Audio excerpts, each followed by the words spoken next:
নমস্কার। ভগবান শ্রী শ্রী রামকৃষ্ণ পরমহংসদেব, পরম আরাধ্যা শ্রী শ্রী মা শারদামণি এবং বীর সন্ন্যাসী স্বামী বিবেকানন্দের রাতুল চরণে আমার ভক্তিপূর্ণ ভূমিষ্ঠ প্রণাম জানিয়ে শুরু করছি ভক্তের দরবার ইউটিউব চ্যানেলের প্রতিদিন কথামৃত। তব কথামৃতং তপ্ত জীবনং কবিভিরীড়িতং কলমশাপহম শ্রবণমঙ্গলম শ্রীমদাততং ভুবি গৃণন্তি ये ভুরিদা জনাঃ।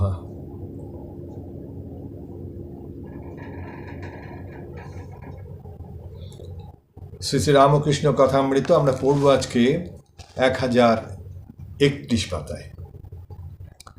একাদশ পরিচ্ছেদ। আমরা জানি কাশীপুর বাগান বাড়িতে ঠাকুর রয়েছেন চিকিৎসার্থে। আমরা সেখানে পড়ছি কাশীপুর বাগানে ভক্ত সঙ্গে।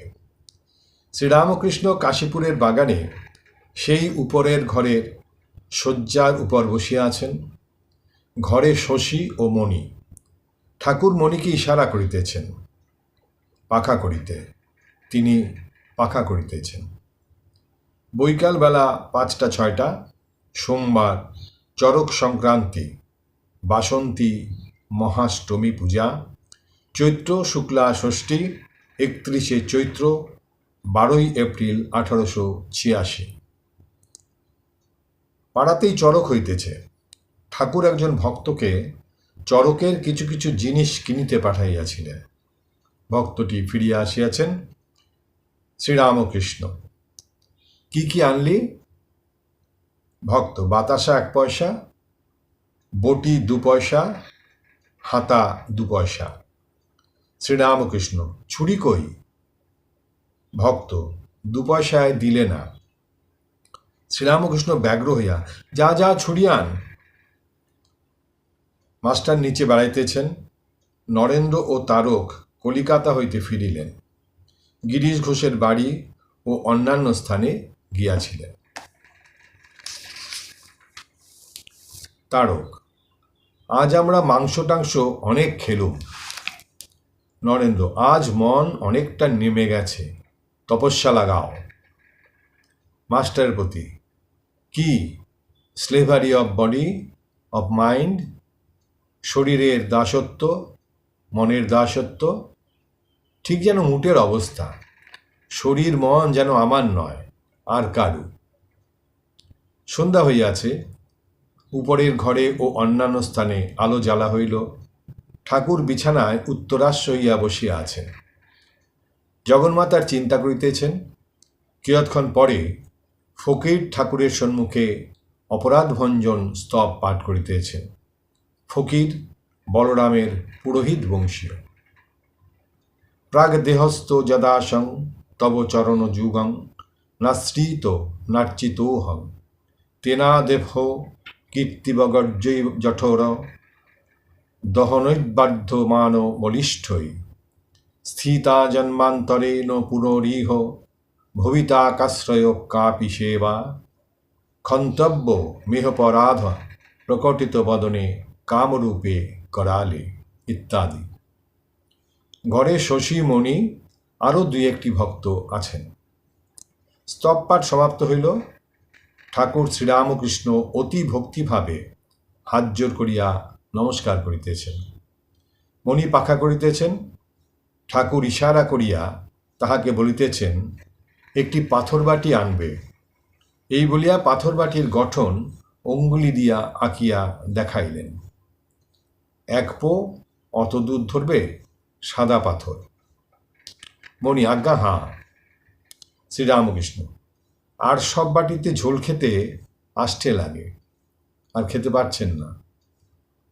বাসন, যে সমস্ত তামার বাসন, পেতলের বাসন, কোনো বাসনে ঠাকুর আর খেতে পারছেন না। বলছেন আষ্টে গন্ধ লাগে, তাই পাথর বাটি আনার জন্যে বললেন। দ্বাদশ পরিচ্ছেদে যাচ্ছি। ঈশ্বরকোটির কি কর্মফল প্রারব্ধ আছে? যোগবাশিষ্ঠ। পরদিন মঙ্গলবার, রামনবমী, 1 বৈশাখ, 13ই এপ্রিল 1886 খ্রিস্টাব্দ। প্রাতঃকাল ঠাকুর শ্রীরামকৃষ্ণ উপরের ঘরে শয্যায় বসিয়া আছেন। বেলা 8টা-9টা হইবে। মণি রাত্রে ছিলেন, প্রাতে গঙ্গা স্নান করিয়া আসিয়া ঠাকুরকে প্রণাম করিতেছেন। রামদত্ত সকালে আসিয়াছেন ও প্রণাম করিয়া উপবেশন করিলেন। রাম ফুলের মালা আনিয়াছেন ও ঠাকুরকে নিবেদন করিলেন। ভক্তেরা অনেকেই নিচে বসিয়া আছেন। 2-1 ঠাকুরের ঘরে আছেন। রাম ঠাকুরের সহিত কথা কহিতেছেন। শ্রীরামকৃষ্ণ রামের প্রতি: কিরকম দেখছ? রাম: আপনার সবই আছে, এখনই রোগের সব কথা উঠবে। অর্থাৎ সবাই এসে গেছে, সবাই আছে, এখনই নানা রোগের কথা সব উঠবে। শ্রীরামকৃষ্ণ ঈষৎ হাস্য করিলেন ও সংকেত করিয়া রামকেই জিজ্ঞাসা করিতেছেন, রোগের কথাও উঠবে? ঠাকুরের চটি জুতা আছে, পায়ে লাগে। ডাক্তার রাজেন্দ্র দত্ত মাপ দিতে বলিয়াছেন, তিনি ফরমাস দিয়া আনিবেন। ঠাকুরের পায়ের মাপ লওয়া হইল। এই পাদুকা এখন বেলুর মঠে পূজা হয়। বেলুর মঠে যে পাদুকা আমরা দেখি পূজা হয়, সেটির কথা এখানে আছে, যে এই পাদুকা ডাক্তার রাজেন্দ্র দত্ত তিনি মাপ করিয়ে এই অর্ডার করে এই জুতোটি তৈরি করিয়ে দিয়েছিলেন। শ্রীরামকৃষ্ণ মণিকে সংকেত করিতেছেন, কই পাথরবাটি? মণি তৎক্ষণাৎ উঠিয়া দাঁড়াইলেন, কলিকাতায় পাথরবাতি আনিতে যাইবেন। শ্রীরামকৃষ্ণ বলিতেছেন, থাক থাক এখন। মণি: আজ্ঞা না, এরা সব যাচ্ছেন, এই সঙ্গেই যাই। মণি নূতন বাজারের জোড়াসাঁকোর চৌমাথায় একটি দোকান হইতে একটি সাদা পাথরবাটি কিনিলেন। বেলা দ্বিপ্রহর হইয়াছে। এমন সময়ে কাশীপুরে ফিরিয়া আসিলেন ও ঠাকুরের কাছে আসিয়া প্রণাম করিয়া বাটিটি রাখিলেন। ঠাকুর সাদা বাটিটি হাতে করিয়া দেখিতেছেন। ডাক্তার রাজেন্দ্র দত্ত, গীতাহস্তে শ্রীনাথ ডাক্তার, শ্রীযুক্ত রাখাল হালদার আরও কয়েকজন আসিয়া উপস্থিত হইলেন। ঘরে রাখাল, শশী, ছোট নরেন প্রভৃতি ভক্তেরা আছেন। ডাক্তারেরা ঠাকুরের পীড়া সম্বন্ধে সমস্ত সংবাদ লইলেন। শ্রীনাথ ডাক্তার বন্ধুদের প্রতি: সকলেই প্রকৃতির অধীন, কর্মফল কেউ এড়াতে পারে না, প্রারব্ধ। শ্রীরামকৃষ্ণ: কেন? তার নাম করলে, তাকে চিন্তা করলে, তার শরণাগত হলে? শ্রীনাথ: আজ্ঞে প্রারব্ধ কোথা যাবে? পূর্ব জন্মের কর্ম। শ্রীরামকৃষ্ণ: খানিকটা কর্মভোগ হয়, কিন্তু তার নামের গুণে অনেক কর্মবাস কেটে যায়। একজন পূর্বজন্মের কর্মের দরুন 7 জন্ম কানা হতো, কিন্তু সে গঙ্গা স্নান করলে গঙ্গা স্নানে মুক্তি হয়। সে ব্যক্তির চক্ষু যেমন কানা সেই রকমই রইল, কিন্তু আর যে 6 জন্ম সেটা হলো না। এইভাবে কর্মফল কিভাবে কাটে সেটা ঠাকুর বলছেন, যে তার নাম করতে হবে, তার গুণগান করতে হবে, তাহলে কর্মফল কাটে। শ্রীনাথ: আজ্ঞে শাস্ত্রে তো আছে, কর্মফল কারুরই এড়াবার জো নাই। শ্রীনাথ ডাক্তার তর্ক করিতে উদ্যত। এই নিয়ে তিনি তর্ক করবেন কর্মফল নিয়ে ঠাকুরের সঙ্গে। শ্রীরামকৃষ্ণ মণির প্রতি: বলো না, ঈশ্বর কোটির আর জীব কোটির অনেক তফাৎ। ঈশ্বর কোটির অপরাধ হয় না, বলো না। এই বলছেন যে জীব কোটির কর্মফল এটি আছে, কিন্তু ঈশ্বর কোটির কর্মফল বলে কিছু নেই। সে বলছেন ঈশ্বর কোটির আর জীব কোটির ব্যাপারটা আলাদা। সে বলছেন যে মাস্টার মশাইকে এই জিনিসটা শ্রীনাথ ডাক্তারকে বোঝাবার জন্য বলছেন। মণি চুপ করিয়া আছেন। মণি রাখালকে বলিতেছেন, তুমি বলো। কিয়ৎক্ষণ পরে ডাক্তারেরা চলিয়া গেলেন। ঠাকুর শ্রীযুক্ত রাখাল হালদারের সহিত কথা কহিতেছেন। হালদার: শ্রীনাথ ডাক্তার বেদান্ত চর্চা করেন, যোগবাশিষ্ট। শ্রীরামকৃষ্ণ: সংসারী হয়ে সব স্বপ্নবধ, এসব ভালো মত নয়, এইসব মত ভালো নয়।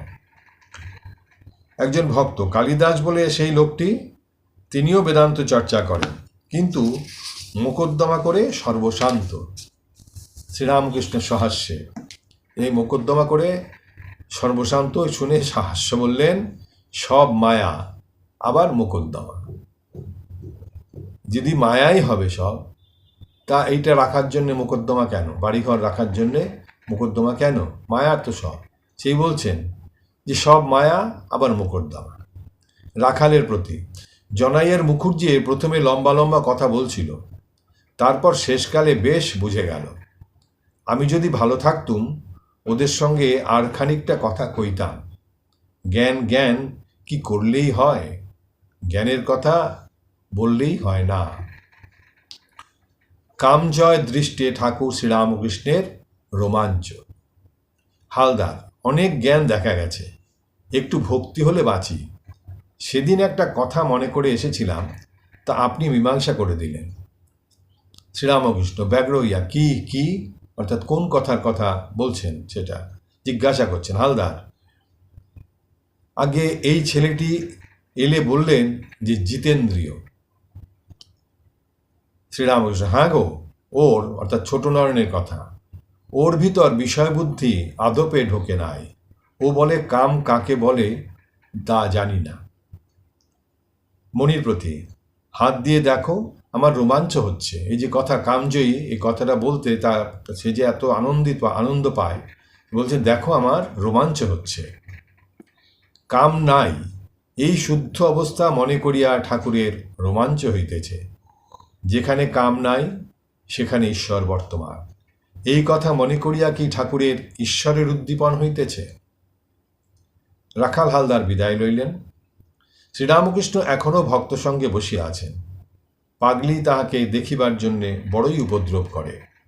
পাগলির মধুর ভাব। বাগানে প্রায় আসে ও দৌড়ে দৌড়ে ঠাকুরের ঘরে এসে পড়ে।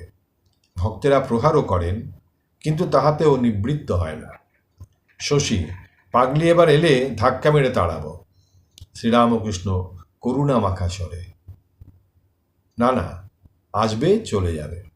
এই যে ধাক্কা মেরে সরাবো বলছেন, সেটা ঠাকুরের মনোকষ্টের ব্যাপার। করুণা সিন্ধু বলছেন না না, আসবে চলে যাবে, একটু দেখতে চায়, দেখে চলে যাবে। রাখাল, আগে আগে অপর পাঁচজন ওর কাছে এলে আমার হিংসে হতো। তারপর উনি কৃপা করে আমায় জানিয়ে দিয়েছেন মদগুরু